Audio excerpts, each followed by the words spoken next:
60% मुंबई अजूनही असुरक्षित. मुंबईवर पुन्हा दहशतवादी हल्ल्याचा सावट. पोलिसांनी घेतलेल्या सुरक्षेच्या आढाव्यात धक्कादायक माहिती. गर्दीच्या ठिकाणी होऊ शकतो दहशतवादी हल्ला. मॉल, पंचतारांकित हॉटेल्स अजूनही असुरक्षितच.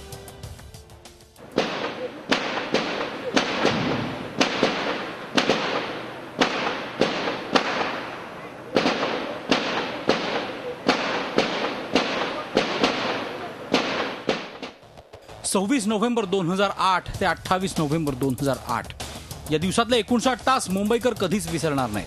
मुंबईत घुसलेल्या 10 पाकिस्तानी दहशतवाद्यांनी अक्षरशः थैमान घातलं. या दहशतवादी हल्ल्याने संपूर्ण जग हादरलं. 160 पेक्षा जास्त जणांनी प्राण गमावले. 200 पेक्षा जास्त जण जखमी झाले. या हल्ल्यानंतर मुंबई पोलीस दलाला आधुनिकीकरणाचे वेध लागले. त्यानुसार मुंबईत कुठे हल्ला होण्याची शक्यता आहे हे लक्षात घेऊन दरवर्षी सर्व पोलीस ठाणी सुरक्षेचा आढावा घेतात. या सर्वेक्षणातून मुंबई अजूनही 60% असुरक्षित असल्याचं दिसून आलंय. पोलिसांनी धार्मिक स्थळं, न्यायालय, पंचतारांकित हॉटेल्स, मॉल्स, शाळा, कॉलेज, हॉस्पिटल, मोठ्या बाजारपेठा, मोठी सार्वजनिक मंडळं, चौपाट्या, परदेशी दूतावास अशा ठिकाणी सुरक्षेचा आढावा घेतला. यात अनेक ठिकाणी सुरक्षा भिंत कमी उंचीची आढळली. स्कॅनर बंद पडल्याचं आढळलं. सुरक्षा रक्षक सतर्क नसल्याचं आढळलं. 257 ठिकाणी सरप्राईज व्हिजिटमध्ये 118 ठिकाणी सुरक्षा व्यवस्था ढिसाळ होती. मुंबईतल्या 640 पैकी 400 पेक्षा जास्त ठिकाणी दहशतवादी सहज कारवाई करू शकतात असं आढळलं.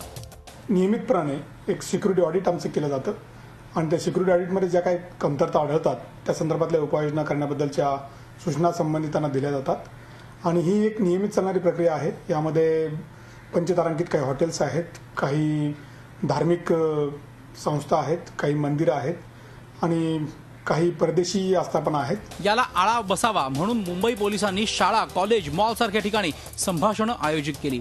गेल्या वर्षी 27 ठिकाणी सुरक्षा अभियानं आयोजित करण्यात आली होती. त्याऐवजी यावर्षी 105 ठिकाणी जागरूकता अभियानं आयोजित करण्यात आली. सुरक्षेत हायगय असलेल्या ठिकाणी नोटिसा बजावून कारवाया झाल्या. मुंबई पोलीस मुंबई सुरक्षित राहावी म्हणून प्रयत्न करत आहेतच, पण आपणही सुरक्षेची तडजोड न करता सतर्क राहण्याची गरज आहे. Ajit Mandhare, Zee media, Mumbai. Zee 24 तास रहा एक पाऊल पुढे.